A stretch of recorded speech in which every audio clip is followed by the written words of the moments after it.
হাই everyone, স্বাগতম জনাইছোঁ মোৰ এটা নতুন ভিডিঅ'লৈ। তো আজি মই আপোনালোকক দেখুৱাম নৰ্থ ইষ্টৰ সকলোতকৈ পুৰণি গুৰুদ্বাৰ। তো এতিয়া মই ৰেডি হৈ আপোনালোক গুৰুদ্বাৰ দেখিবলৈ যাম, বলক। আহি পালোঁ আমি নৰ্থ ইষ্টৰ প্ৰথম শিখ টেম্পললৈ। শিখ টেম্পললৈ আহিলে এইবিলাক কাপোৰ মূৰত বান্ধিব লাগে। এয়া আমি সকলোৱে মূৰত বান্ধি আছোঁ কাপোৰ। এয়া মই বান্ধি আছোঁ। ইয়াতে হাত মুখ ধোৱাৰ বাবে পানীৰ ব্যৱস্থা কৰা আছে। এনেকৈ পানী দি আছে। ইয়াতে আমি ভৰি ধুই শিখ টেম্পলৰ ভিতৰত প্ৰৱেশ কৰিব লাগিব। বোৰ্ডবোৰত বিভিন্ন ভাষাত শিখ টেম্পলৰ ইতিহাস সম্পৰ্কে দিয়া আছে। তো আমি গুৰুদ্বাৰলৈ আহি পালোঁ।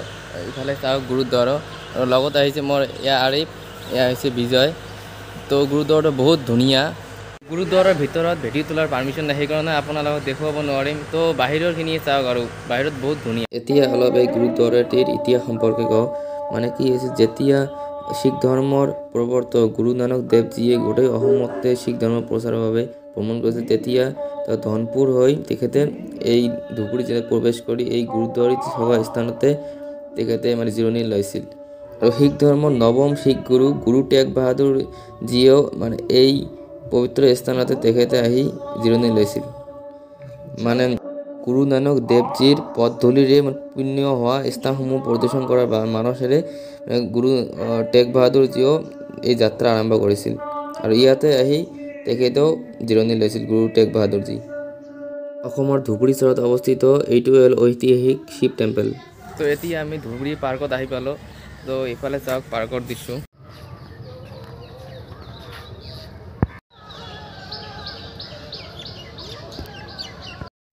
ছাতিটো উল্টা হৈ পৰিছে, ঠাণ্ডাৰ দিন সেইকাৰণে। এয়া নেতাই ধুবুৰী ঘাট ধুবুৰী, এইটোৰ বাবে ধুবুৰী চহৰখন ফেমাছ। আৰু এই ধুবুৰী নামটোৰ পৰা ধুবুৰী নামটোৰ উৎপত্তি হৈছিল বুলি জানিব পৰা যায়। ধুবুৰীখন হ'ল এখন হিষ্টৰিকেল প্লেচ। সকলোৱে এবাৰ হ'লেও ধুবুৰীখন আহি চাই যাব। এইবিলাকৰ লগত বহুত হিষ্টৰী জড়িত হৈ আছে।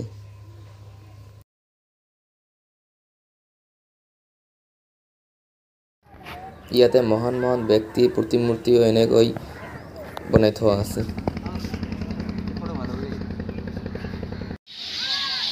মহাবীৰ চিলাৰায়,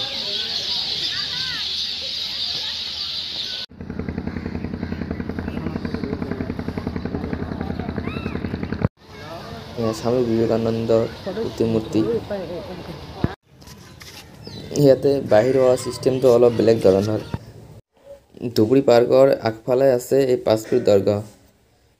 তো আজিৰ ভিডিঅ'টো এইখিনিয়ে, ইয়াতে সমাপ্ত কৰিলোঁ।